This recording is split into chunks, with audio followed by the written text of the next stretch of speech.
G'day. Welcome to this episode of all my workbenches are covered in crap, so I've got to use the table saw. If it's not obvious, we're going to look at all things sanding. So, sanding, some people love it, some people really hate it. It's one of the things that can have a great deal of impact on the quality of the job that you're doing or the outcome, but it can also feel like a bit of a waste of time to some people. And early in my woodworking career, there were these opinions or indications that, you know, if you had to sand it a lot, then you haven't done your job properly. And maybe I agree with that to some extent, but for me, sanding, particularly when I'm using a little orbital, put my Bluetooth headphones on, sanding can be a time for mindfulness. Often I don't even have music, I just have the quiet time.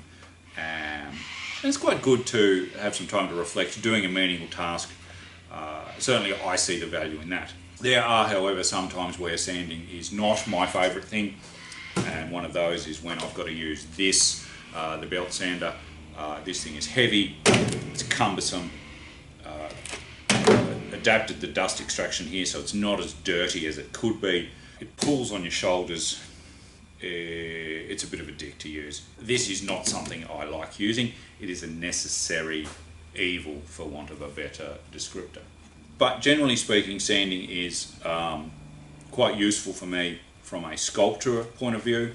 So a piece like this, some of the base shaping was done with an Arbortech on the angle grinder, but a lot of the fine tuning of this was done with flappy disc, like what you can see there, and then by hand, just using standard, or sheet paper, sheet mesh, whatever you want to call it. From a sculptural point of view, these effects are much easier to get with control using sandpaper. Now, you will see here I've got a variety of different machines, and a lot of them are a reflection of the fact that I do tend to sculpt or shape things when using sanding. This is a detail sander, obviously. This is really good for lots of things. It has a very small swirl, it has very poor dust extraction, but it doesn't remove a lot.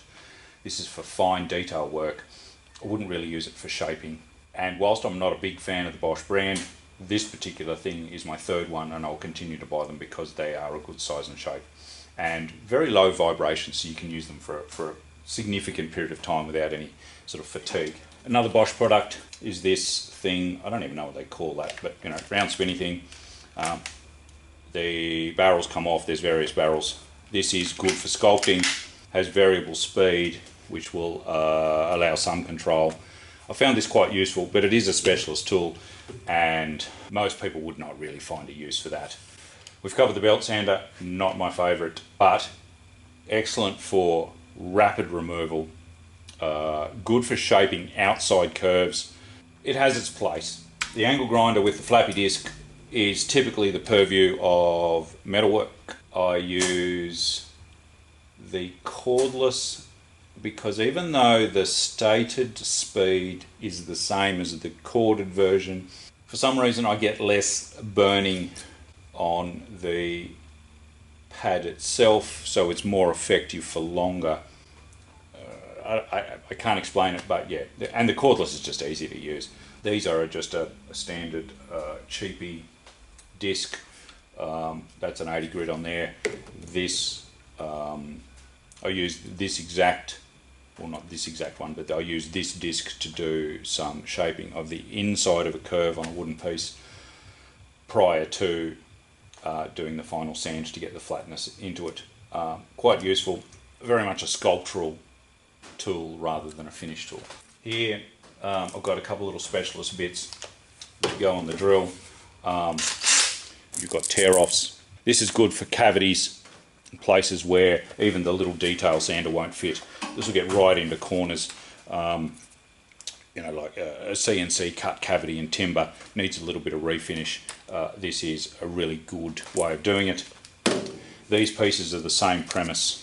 They're part of a Hare and Forbes bowl sanding kit for a lathe, but I actually just adapt them onto the drill. Different sizes. Quite useful. And you've got the variable speed of the drill to control stock removal, but typically I'm running 120 or above. This is more about finish. And then this is the staple for anybody who's doing woodwork. A random orbital sander, 125. Some people have got a 150 mil. This is a Mirka pad. A little bit later we'll talk about sanding discs and the qualities and the brands. I use a saver pad. You can see here, it's a secondary thing. What that means is when the Velcro in here wears out, I tear that off and I put a new one on, and it protects the pad itself that's on the device.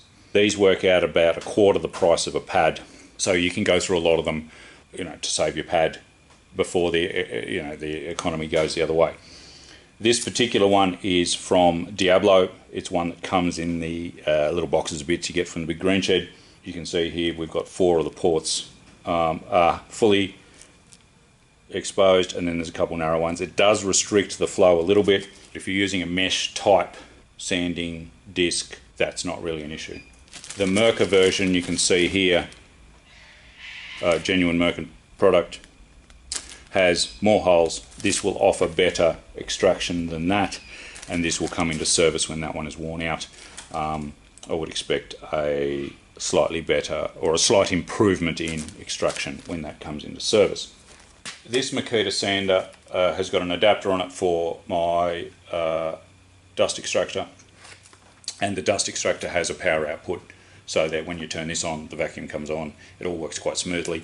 Really like this tool. It is by no means Mirka in price point or user friendliness, but it is relatively low in vibration.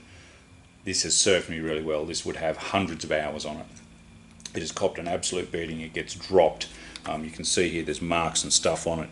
It gets dropped on the concrete. Yeah, really impressed with this, and this was maybe twice the price of your DIY brand. Significantly better, as reflected in the price point. This has served me well. The rubber adapter and these clips are an Amazon product, but designed specifically to fit with the Bosch fittings. Has an adjustable handle. If you're doing a lot of sanding of large boards, large flat surfaces, this adjustment makes a reduction of fatigue quite nice. Really nice tool. Right, you can see here a variety of mesh style sanding discs or product. I have a preference for the mesh style.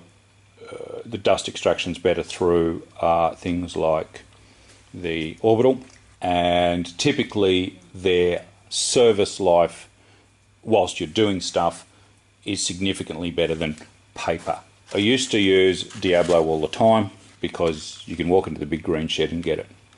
The kit comes with the pad saver, as earlier mentioned. Downside, really expensive. Your cost per pad here or per disc here, it's near enough to $3. The Irwin product is something I'd pick up every now and then if I couldn't get what I wanted. It's okay. Again, don't think it represents awesome value, but it's not a terrible product. And so from using these as my dailies, I moved on to the Mirka product. And Mirka does everything from your little pads for your detail sander to the same product in a big roll. This is a really good product. And I've got Mirka stuff all through my shop. I've got 2 or 3 different boxes of sizes. I've got different product, but my preference is the Abranet Ace, and the reason being is this has very high extraction and really good stock removal, even at the finer grits. Not a particularly cheap product, but significantly cheaper than the Diablo on a cost per unit, and lasts longer. So the value proposition of the Mirka is good. More recently, I started looking at the 3M product. This is the Cubitron. This is an 80 grit for the purposes of what we're looking at. This is really nice product. Works out to be around 1/3, maybe even a quarter the price of the equivalent Mirka product.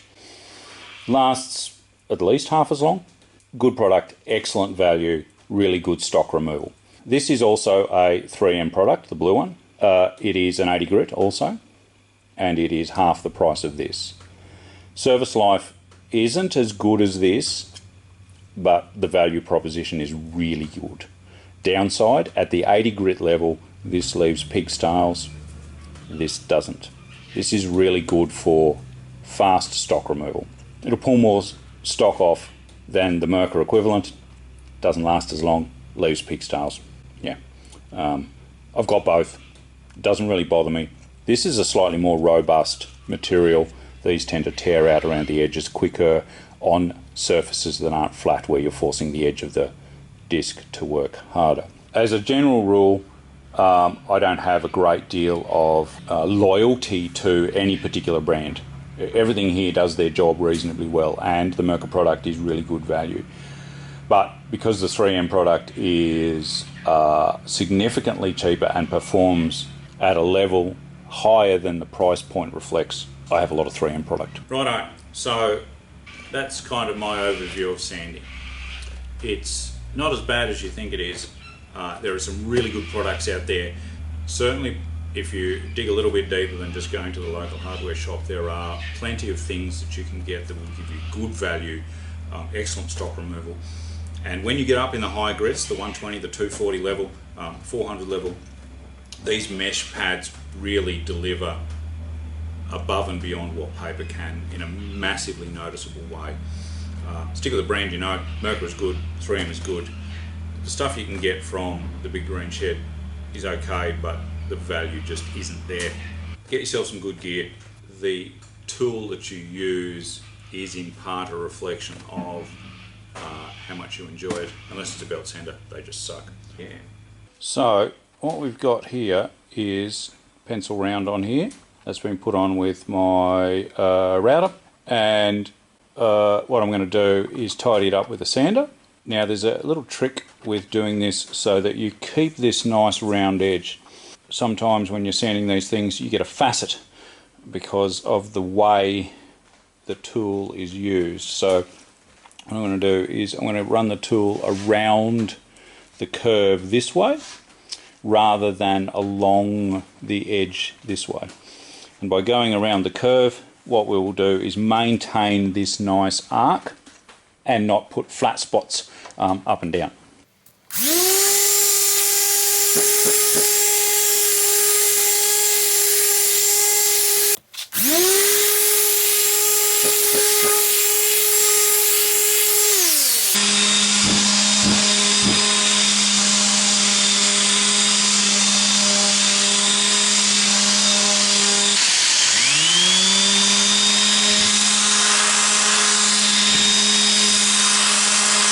Well, thanks for watching.